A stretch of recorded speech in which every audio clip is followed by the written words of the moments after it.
Greetings of peace and love, everybody. I'm going to do this video on working with the air element and how to work with the air element. Every element has a spiritual gift attached to it, and I talk about this a lot in my videos. You have really 5 elements that represent the 5 points of a star, or represent the 5 points of man, which is leg, arm, head, arm. Essentially, arm, leg, arm, head, which is the 5 points of the human body. And the 5 points of the human body correspond with the 5 elements, which are fire, air, earth, water, and ether. And each of those elements has a spiritual gift attached to it. I'm not going to go into all the elements here, but I want to talk about telepathy.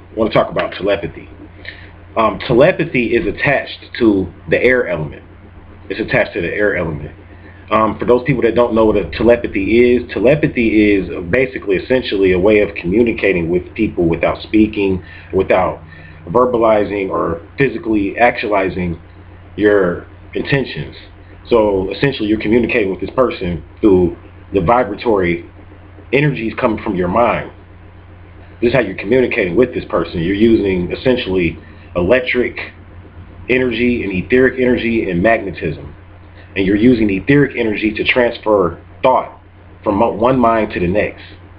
Now, a lot of people feel like this is impossible, but the reason why they feel like this is because they don't understand the mind. See, people say things aren't possible, but they don't even understand that scientists have not really discovered the mind. I know people are like, yes, they have.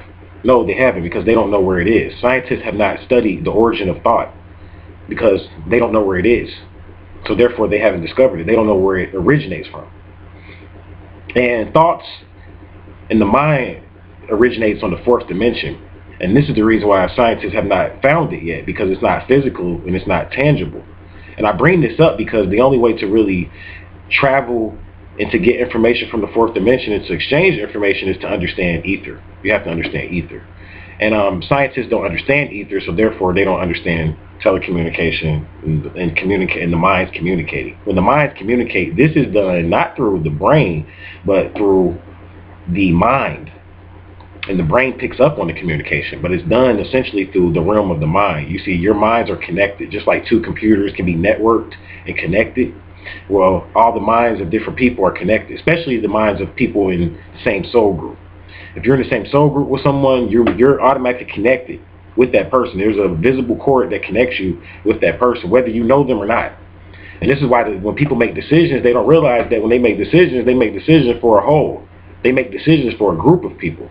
When you make a decision, it affects those people in your soul group, especially if it's a major decision. Like, say, for instance, if you decide to leave the city that you were born.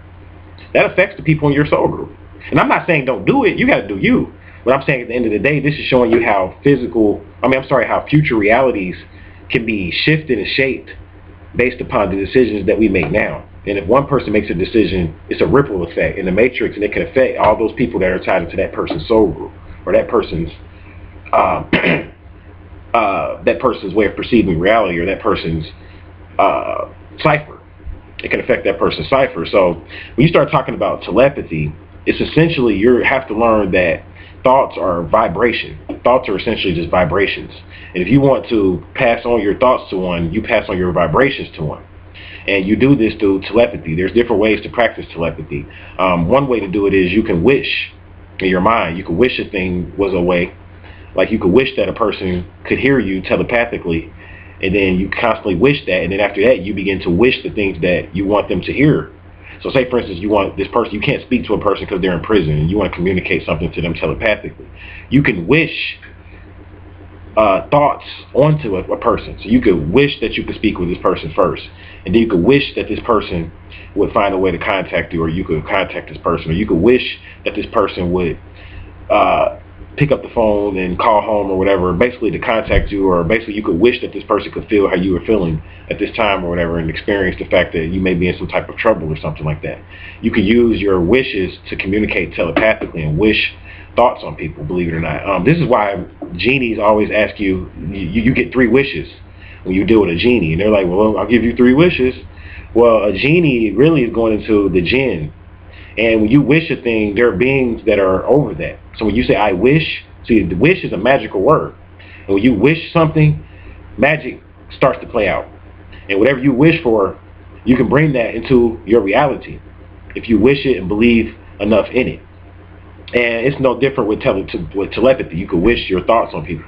Another way to partake in telepathy is, one of my favorite ways is through a pendulum. A pendulum. Now, you can't see this pendulum really good, but right now I'm thinking thoughts, positive thoughts. I'm thinking yes, yes, yes. So the pendulum is swinging yes, yes, yes. Now I'm going to stop the pendulum and make it swing in the opposite direction. No, no, no. So now the pendulum stopped and it's swinging in the opposite direction. I don't know if you can see this on the camera, but I'm not moving my hand. This pendulum is swinging on its own. So I'm using the waves coming from my mind to communicate with this pendulum, and the pendulum is responding to it. And the crystal at the end is the thing that's causing the brain waves to respond to the pendulum. My brain waves are communicating and interfacing with the crystal, and that's in turn causing the pendulum to give me answers or give me a signature as to what my energy is right now.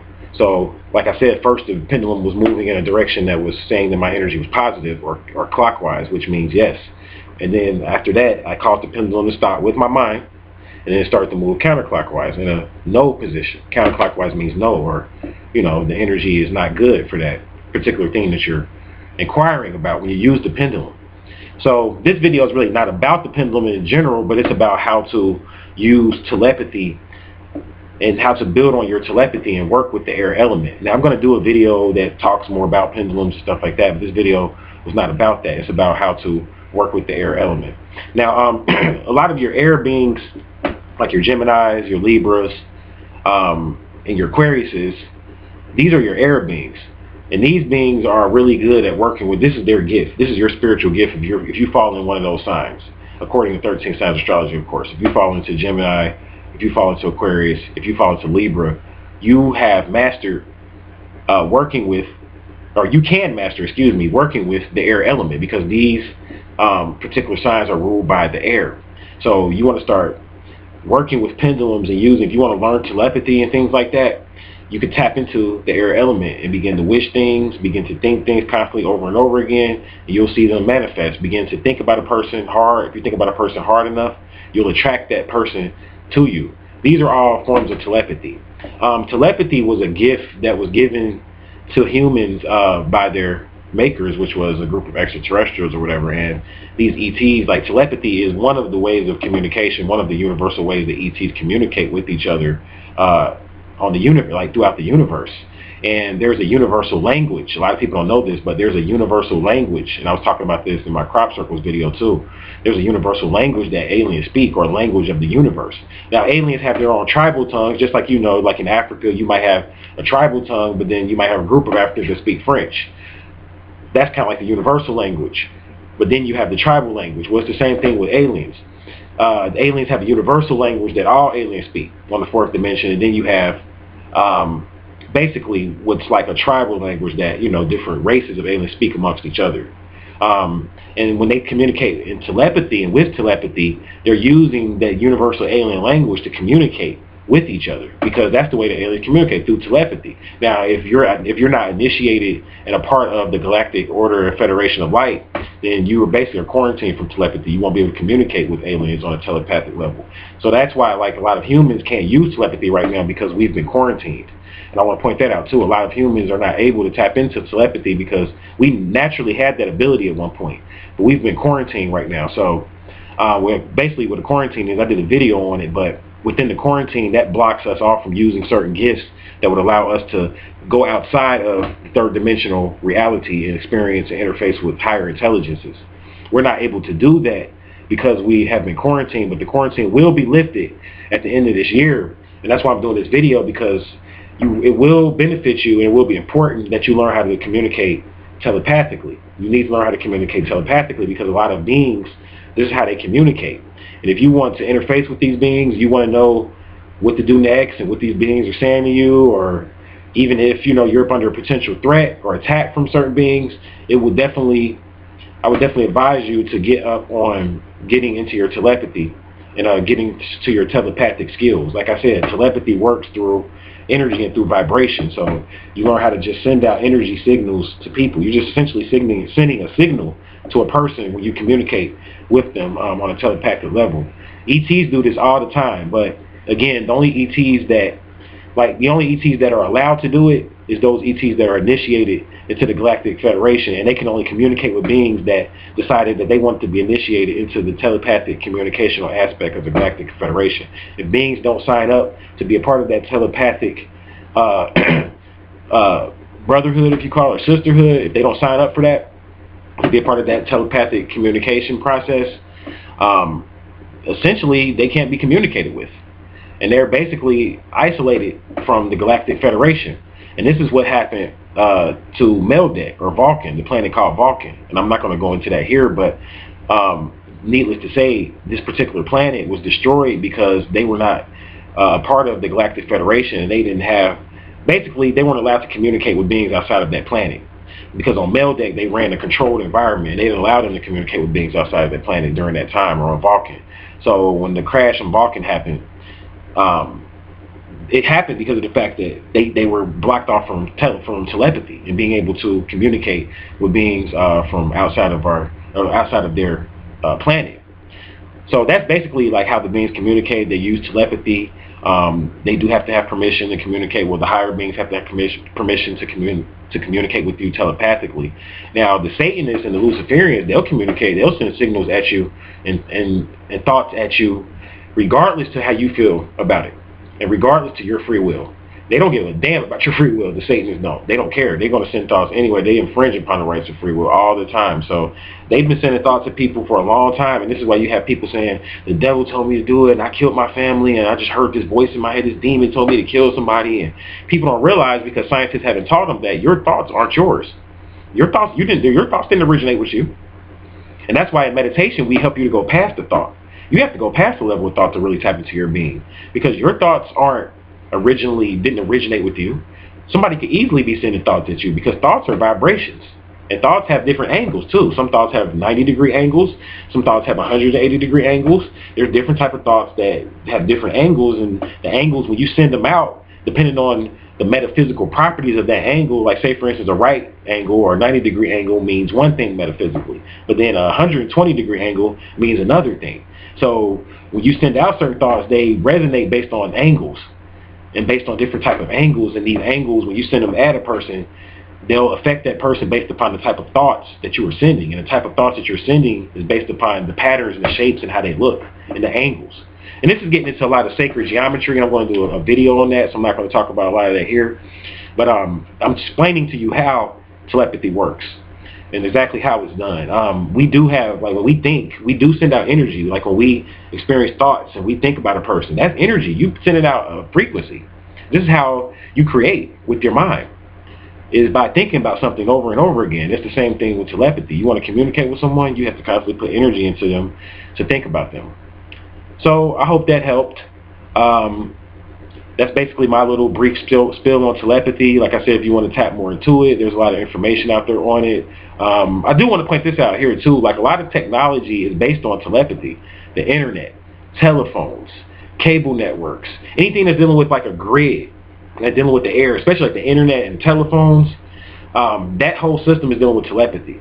That whole system is dealing with, the concept of it came from the idea of telepathy. What I mean by that is the concept of the telephone came from the idea of telepathy, of communicating, through the air.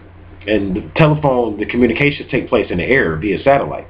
So this is a form of telepathy or technology mocking telepathy. You see, the telephone only mocks telepathy. It's only a piece of technology that mocks something, a technology that you have within you. True technology is located within the being. And I want to point that out here. So when you start talking about telephones and internets, and we like sending messages via the internet, and I do too, and all of that, but really in essence, that's lowering our energy. That's lowering our energy. Like when we do that, like that's why you should wear things to protect yourself, wear certain crystals to protect yourself, because anytime you depend on an exterior device that's pumping out radiation to send your messages, your signals through, that's a sign of a lower being. Only a lower being would partake in that. A higher being would just use telepathic powers to communicate with people and to get what they want and to attract what they want. And you can do that. A lot of times, like I do this trick, and you can do this as well to help with your telepathic powers. I will go outside without a cell phone a lot of times. I'll leave the house, go out. People hate when I do it because they're like, you need your cell phone. People go crazy. They're all crazy about these cell phones. But I'll leave the house and won't even have my cell phone on me. I'll leave the house, won't have my cell phone on me, and a lot of times you'll be surprised the type of messages. I don't know who called me.